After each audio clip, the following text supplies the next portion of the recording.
Hello साथीहरु, आज हामी diploma in civil engineering 6 semester अन्तर्गतको इरिगेसन एन्ड ड्रेनेज सब्जेक्टबाट च्याप्टर 2 को टाइप 2 न्युमेरिकल लिएर आएका छौं। न्युमेरिकल यस प्रकार छ साथीहरु, the CCA for distributing land is 600 hectares.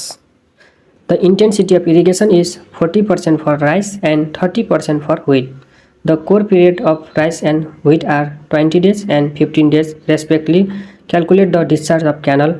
Core depth of rice and wheat is 160 mm and 110 mm. यहाँ साथीहरु, the CCA for distributing land is 600 भनेको छ। कुनै ल्यान्डको कल्चरेबल कमान एरिया कति छ त?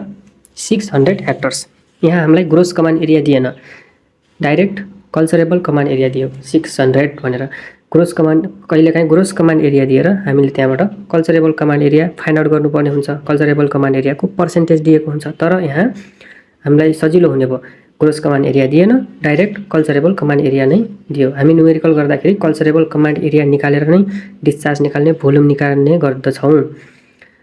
र the intensity of irrigation is 40% भनेको छ, 40% for rice.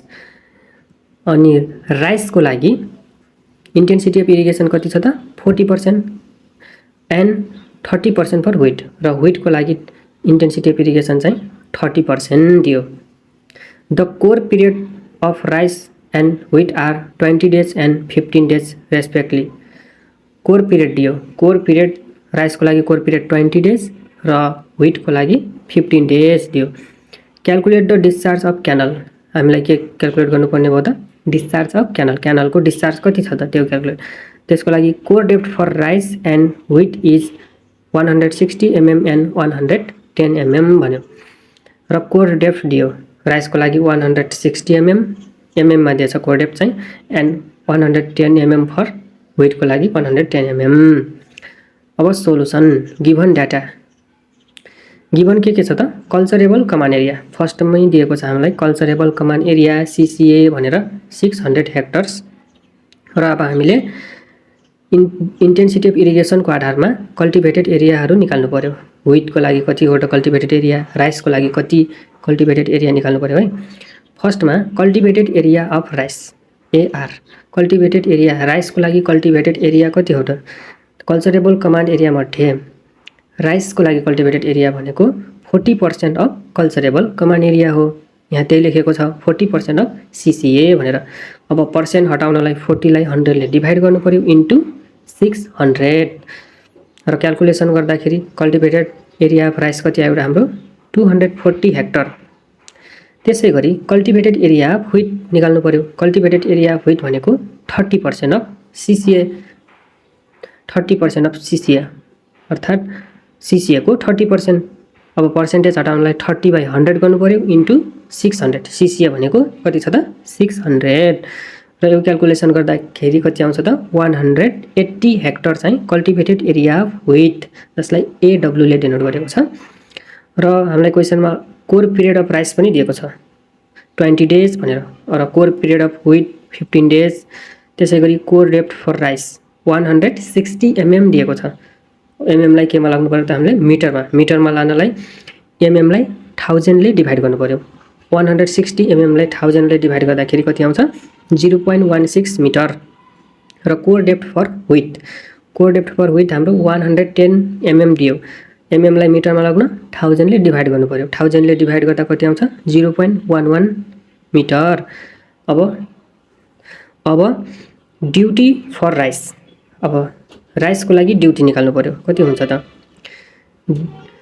Duty for rice is equals to, हामीलाई ड्युटीको फर्मुला थाहा छ, 8.64 into core period upon core depth. Core period र कोर डेप्थ दिएको अवस्थामा ड्युटी निकाल्ने फर्मुला भनेको हाम्रो 8.64 into core period upon core depth हुन्छ। र यहाँ कोर पिरियड भनेको राइसको लागि कति छ त? 20 र कोर डेप्थ चाहिँ 0.16। यो क्याल्कुलेसन गर्दाखेरि कति आउँछ त? 1080 हेक्टर पर क्युबिक। ड्युटी कति आयो त? 1080 hectare per cubic for rice. त्यसै गरी ड्युटी फर व्हीट निकाल्नु पर्यो। ड्युटी फर व्हीट निकाल्न पनि त्यही formula 8.64 into core period upon core depth. व्हिटको लागि कोर पिरियड कति छ त 15 र कोर डेप्थ चाहिँ 0.11 मिटर र यो क्याल्कुलेसन गर्दाखेरि कति आउँछ 1178.18 हेक्टर पर क्युबिक। हामीलाई त डिस्चार्ज निकाल्नु पर्ने छ, त्यसैगरी देन अब डिस्चार्ज निकालौं। डिस्चार्ज पनि दुईटाको छुट्टा छुट्टै निकाल्नु पर्छ है। Discharge of canal for rice, राइसको लागि डिस्चार्ज कति छ त क्यानलको डिस्चार्ज। डिस्चार्ज निकाल्ने फर्मुला भनेको हाम्रो area upon duty, area upon duty. Area भनेको राइसको लागि कति आएको छ त 240 हेक्टर, त्यसैगरी ड्युटी चाहिँ कति आयो त 1080। Therefore area for rice, area therefore discharge of canal for rice कति आयो त 0.22 मिटर क्युब पर सेकेन्ड अर्थात् क्युबिक। र discharge of canal for wheat भनेको त्यो भने एरिया अपन ड्युटी। अब व्हिटको लागि एरिया कति आएको थियो 180 र ड्युटी चाहिँ 1178.18 आएको थियो। यो क्याल्कुलेसन गर्दाखेरि डिस्चार्ज अफ क्यानल फर व्हिटको लागि कति आयो त 0.15 मिटर क्युब पर सेकेन्ड। अब व्हिट र राइस भनेको हाम्रो फरक सिजनका क्रप्सहरू हुन्। तपाईको व्हिट भनेको रबी सिजनको क्रप्स हो भनेपछि राइस भनेको खारिफ सिजनको क्रप्स हो। फरक फरक सिजनको क्रप्स आयो भने जुन क्रप्सको डिस्चार्ज बढी हुन्छ त्यो नै हाम्रो क्यानलको डिस्चार्ज हुन्छ।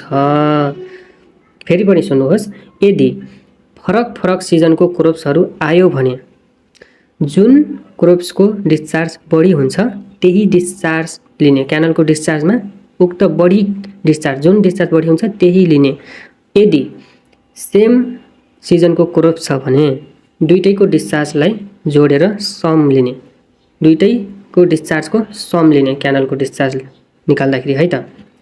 त्यसै गरी hence taking maximum value for discharge at outlet of canal भनेर लेख्ने। Discharge of canal Q is equals to कसको बढी आयो त हाम्रो राइसको आयो, त्यस कारणले डिस्चार्ज भनेको 0.22 मिटर क्युब पर सेकेन्ड अथवा क्युबिक एन्सर हुन्छ। हस् त साथीहरू, आजलाई भिडियो यति नै। यदि भिडियो मन पर्यो भने लाइक एन्ड सब्सक्राइब र सेयर गर्न नबिर्सिनु होला। अब आउने अर्को भिडियोमा हामीले यसको अर्को टाइप्सको न्युमेरिकलको बारेमा चर्चा गर्नेछौँ।